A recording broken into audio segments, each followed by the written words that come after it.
Hey, this is Bill Kelliher from the band Mastodon, and you're watching Loudwire.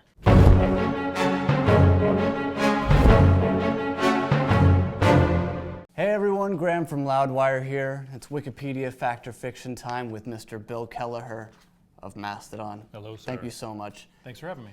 Always. So, went through your Wikipedia, Mastodon's Wikipedia, pulled some stuff that's questionable. Uh-oh. You can confirm or deny and elaborate if you choose. Mr. William Breen Kelliher. That's true. That's true. Native of Victor, New York. Well, how'd you know that? That's said on Wikipedia. Oh, Wikipedia. Okay. And it's correct. Yes, that's correct. Is that where you were born? I was born in Rochester, New York. Okay. But Well, I did grow up in Victor, New York, which is right outside of Rochester, about 20 minutes. Okay, cool. So they got that right. Wikipedia says that you're a dual citizen of the United States and Ireland, and that your dad moved to the U.S. from Killorglin, County Kerry, Ireland, at 15 or 16 years old. That is correct. That's correct too. Yeah. Awesome. What did your dad do? What did he do? Well, he was a hi-fi enthusiast.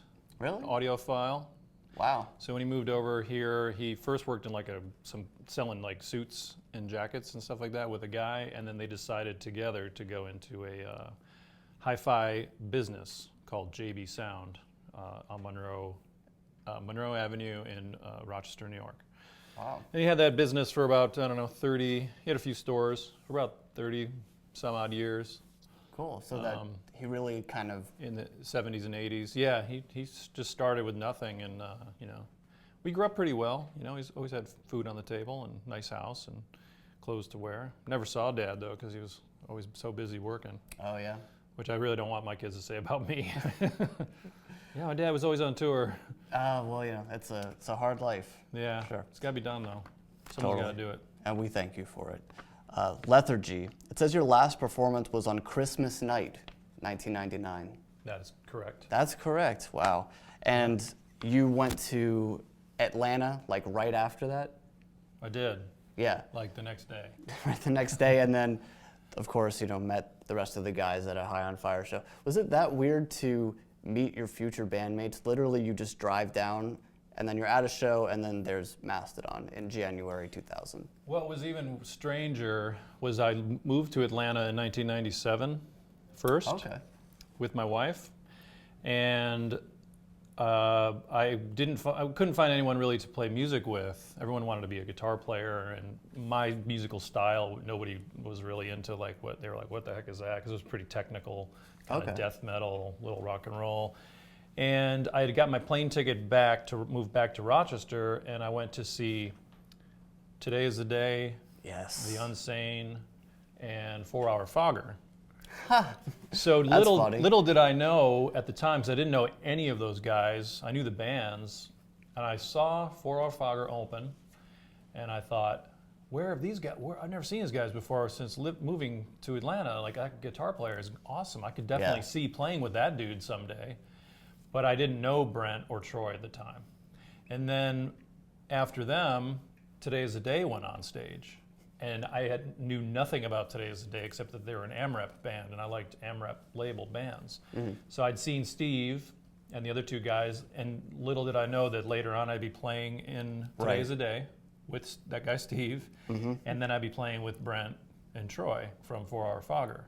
And that was the gig where Steve Austin had borrowed Brent's Flying V Silverburst to play Sabbath Bloody Sabbath, their encore song. Wow. And I remember he had given the guitar back to Brent and had a huge chunk of wood missing out of the back of it.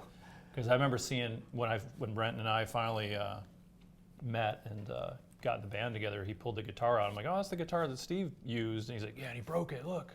Okay, Troy. Yeah. I got some coffee and beer for you. Coffee and beer? This one. I'm listening. Over the first 4 Mastodon records, you guys had specific concepts in mind, specifically the classical elements of fire, water, earth, and ether, but Remission does not deal with a particular theme, but it is loosely based on the theme of fire. Instead of fire, songs like Crusher Destroyer, Where Strides the Behemoth, and Old Nessie deal with the theme of fictional creatures. So it's fire, not fire. concept. It is loosely based on fire. That's only 3 songs of many. That's 3 pieces of a larger puzzle. Yes. Remission is loosely based on fire. Yes. We're also fascinated with mythology, Yes. ancient creatures, anything of epic proportions. There you go. So it's those 2 things can be combined. Unlike coffee and beer. Okay, so Love not quite coffee and coffee beer. and beer. All All right, right. I'm sorry. gross. Peace Okay, out. hold-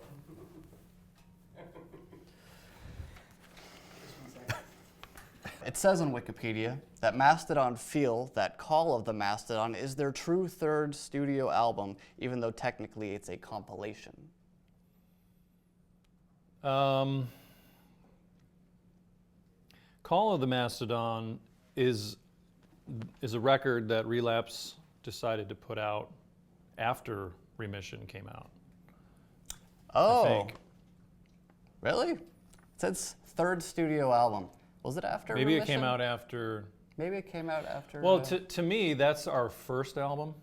because okay. Call of the Mastodon is a bunch of songs that when we first met, when Braun and I first moved to Atlanta, we met Troy and Brent, and they had a few songs. We had a few songs. We put them all together, and it was our demo, the 9-song demo. Okay.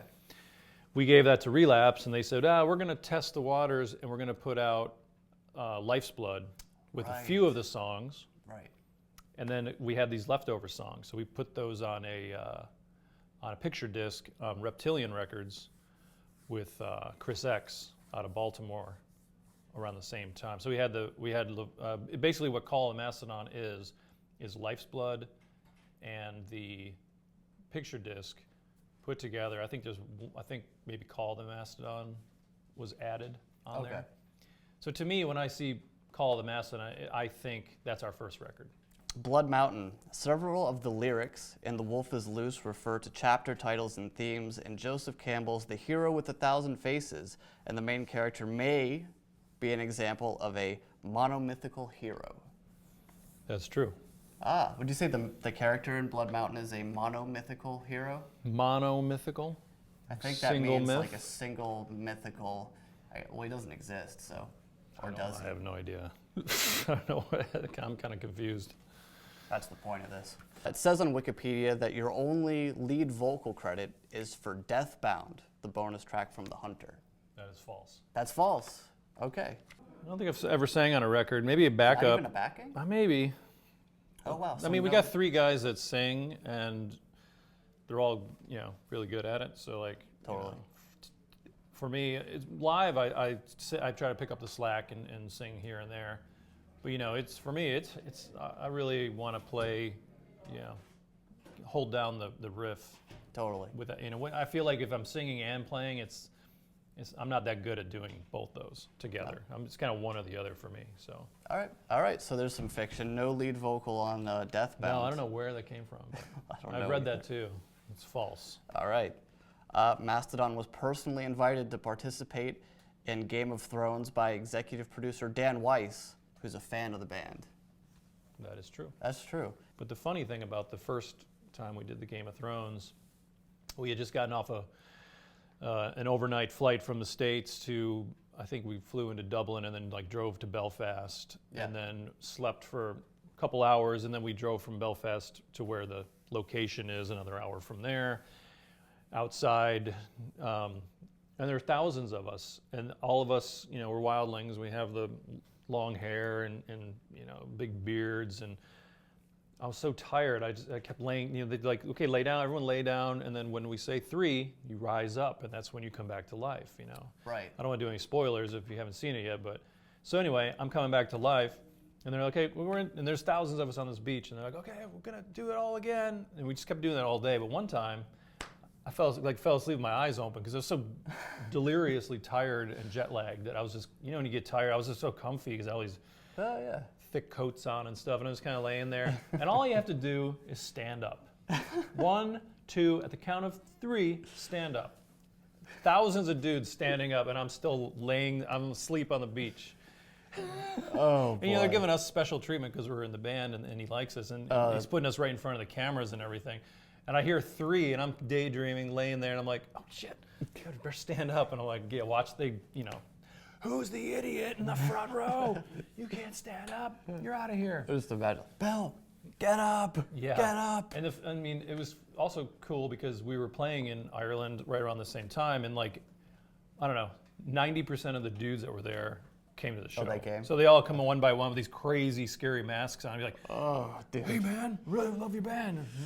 I want to shake your hand and blah, blah, and talking to you through this crazy, and you're just like, oh my God. Hey, what's up, man? Like, don't scare me like that.